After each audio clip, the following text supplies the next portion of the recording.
Here's a quick one for you guys. I'm working on a 2020 Lincoln MKZ customer complaint.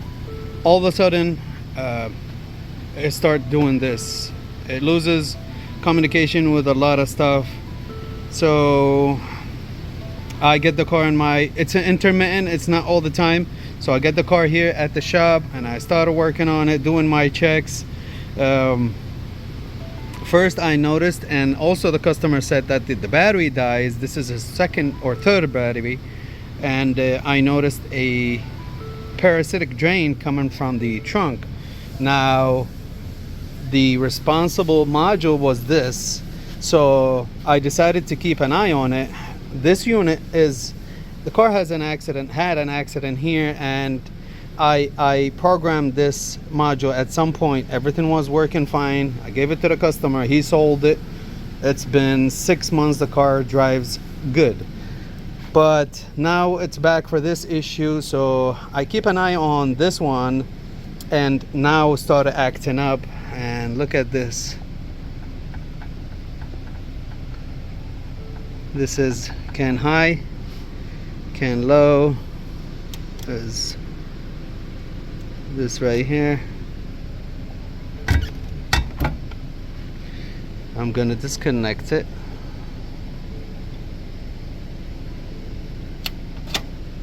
Let's see.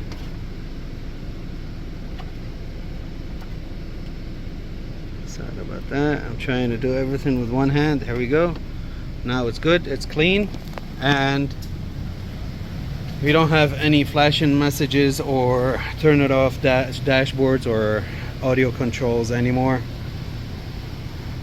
Yeah, we're gonna need, this is the audio control module, and I started thinking, now if this unit, I know electronics fail all the time, but if this unit was bad, why it didn't go bad, or we found out when I had it 6 months ago. I started questioning that, and I called the owner of the lot and I started talking to him, and I told him, we don't know, maybe this, when it was at a junkyard, the trunk, usually the trunk is open and water probably got into it, and now it developed that green crusties probably inside got developed to a more of a showing problem. So once I mentioned moisture, water, he said, oh yeah, the owner of the car had told me that when he washed the car a couple of times, he noticed there is a wetness in the trunk. I'm like, seriously? Now you telling me this? Water with electronics doesn't go well. So what I'm gonna do another test, shut the trunk off, and probably run a water hose on it and reopen it and see if we can find any water leaking to the trunk from a bad body work.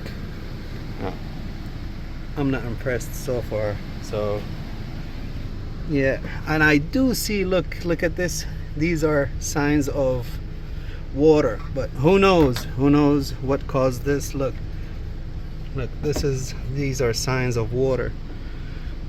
We're definitely gonna open this. We're definitely gonna open it to investigate more. But look, I'm gonna click it right now. See how it changed? And then the messages started, the problem started happening again. See it? All right, I'll keep you guys posted. All right, we're done with the parasitic drain. Now let's see if we have a water drain or leakage to the trunk. I'm not worried about when the customer washes the vehicle. I'm more worried about when it rains. So let's just simulate a rain or water getting to the vehicle, to the trunk, and see if that's gonna get to the trunk inside.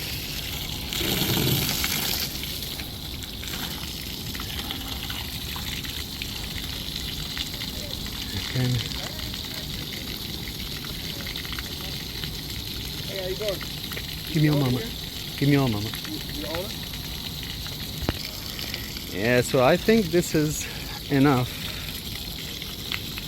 It's definitely not as much as if it's raining for a continuous, let's say, hour. I don't know who would be driving under the rain and well, yeah, between states, yay. But we'll see. Winter time is coming, so we have to make sure everything's okay. And if they're going to replace the unit, we want to make sure that the new unit is not going to have the same problem. All right, I think that's enough. Let me shut the water and open the trunk. All right, let's.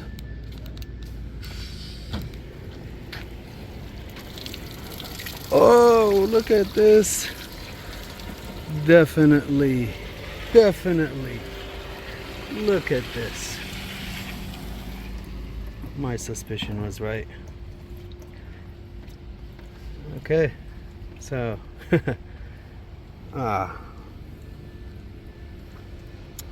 well, at least now we have confirmation.